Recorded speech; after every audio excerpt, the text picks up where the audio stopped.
Dear friends, আসসালামু আলাইকুম। কী অবস্থা, কেমন আছেন? আশা করি আল্লাহর রহমতে অনেক অনেক ভালো আছেন।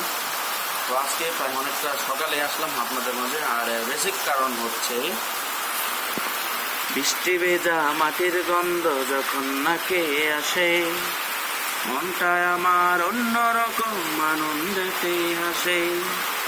মাশাআল্লাহ, অনেক দিন পর বললে শীতের শেষে, এই বছরের একদম প্রথম বৃষ্টি হচ্ছে আজকে আমাদের এলাকায়।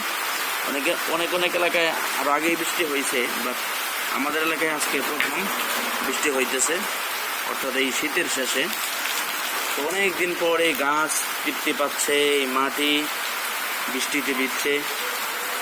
আর যখন অনেক দিন পর বৃষ্টিতে মাটিগুলো ভিজে, মানে যে একটা স্মেল ভাই কয়া বোঝানো যাইব না, এত একটা ভালো লাগতেছে, ফিল হইতেছে। তো যাই হোক, সেই সাথে আজকে শুক্রবার, এই জন্য সকলকেই জানাই জুমা মুবারক। আর এখন বারান্দায় দাঁড়িয়ে বৃষ্টি উপভোগ করছি। অবশ্য আজকে আপনাদের এলাকায় কি অবস্থা বা হালচাল অবশ্য জানাবেন। আমাদের এলাকায় বেশিক্ষণ হয় নাই, প্রায় 8 থেকে 10 মিনিট যাবৎ মুষলধারে বৃষ্টি হচ্ছে। অনেক ভালো লাগতেছে, যেহেতু অনেক দিন পর বৃষ্টি, আর হালকা ঠান্ডাও ফিল হইতেছে।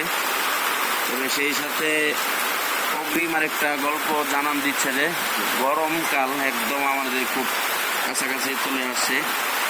তো ওই জন্য সকলে প্রস্তুত থাকবেন, ঘরের ফ্যান যা আছে সব কিছু মেরামত করে রাখবেন, শীতের কাপড় কম্বল ল্যাপগুলো উঠে রাখবেন। তো যাই হোক, বৃষ্টি উপভোগ করি, গল্প না হয় পরেও করা যাবে।